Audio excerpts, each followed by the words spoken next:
What's happening, guys? Veggie here. Hope you're having a good new year. So I just wanted to discuss my plans for 2019. Obviously I'm continuing to bodybuild, so my goals is obviously to dip down again to 70 kilos and then do reverse dieting and then bulk up again. That's typically what I do during a year. Anyone familiar with my channel knows this is the way I do things. I pick a cut weight and I pick a bulk weight, and that's the way I progress with my bodybuilding. So at the moment I'm weighing 82 kilos. I want to dip down to about 70 kilograms, and I want to do that over 10 to 15 weeks. So I'd highly recommend people at the start of I highly recommend to people at the start of a cut, they have a calibration period, so they'll stay on, if you've just come from bulking up, stay on your lean mass calories for a week.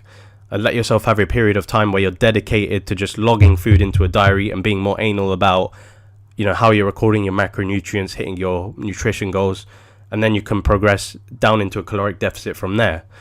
So from the 1st to the 6th, what I've essentially done is I've stuck to 2750, which is my lean mass calories. I've been a bit more anal about the way I'm recording food. I've actually made sure that I've found other ways of accommodating for fat loss. So thinking about doing cardio, 3 to 4 times a week. And, thinking about drinking more water, vegetables, buying these things, and making sure that you've got a plan ready for your caloric deficit. So obviously the week after, you dip your calories by 100, and then you just continue to, consume less food as the weeks go on. So obviously I'll go from 2750 to 2600 after the 6th. And then every accumulative week afterwards, I'll keep dropping 100 kilos until I hit 2,000 calories. If I haven't hit my weight, I stay on my caloric deficit of 2,000 calories for weeks to come until I hit my weight. And then I go back to reverse dieting. And that's typically the way I do fat loss. So come this week, I'm going to be on 2,600 calories. I'm going to be doing my meal prep. I'm going to make sure my meal frequency is relatively high, which I do for fat loss. Make sure that I retain my protein intake to some degree. Make sure I'm still getting my carbs and my fats in. I have never by any means advocated for a low-fat diet, because to me, the best diet is a sustainable diet for life. That's what I think. I believe in consistency with dieting. Otherwise, come the end of the diet, you're going to go back to flexible eating again, and you're just going to drift off track, which is what I tend to see happen. And, it just generally doesn't work for people. Once you lose the weight, you want to keep it off, which is why you keep a consistent diet you can just maintain for the rest of your life, ideally.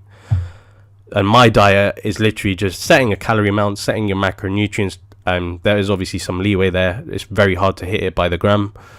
And just trying to aim for those goals. And just being very anal about the way you record things. Just record every single thing you're eating. And then obviously, when you hit plateaus, you can accommodate accordingly. What I do is when I hit plateaus, I might drink more water. I might do more cardio. And I usually will, implement a refeed at that point if necessary. That's usually the way I work. So if I find myself struggling, I change it up and I find a way for my metabolism to, stick with me through this fat loss and to continue to lose a kilogram of body weight a week. But anyway, guys, that's pretty much the generalization of what I'm doing here. I'm going to be losing weight on a vegan diet again. And I'm just hoping to get back to that 70 kilos body weight and to go back up again and bulk up through muscle and strength progression again. So anyway, you guys, that's about it. That's my goals for 2019. If you've got any goals, let me know down in the comments below. I'd be interesting to hear. If you want to try veganism, that's also something I'd be interested to hear. With Veganuary on the horizon, it's now obviously a very trendy time for people to adopt veganism.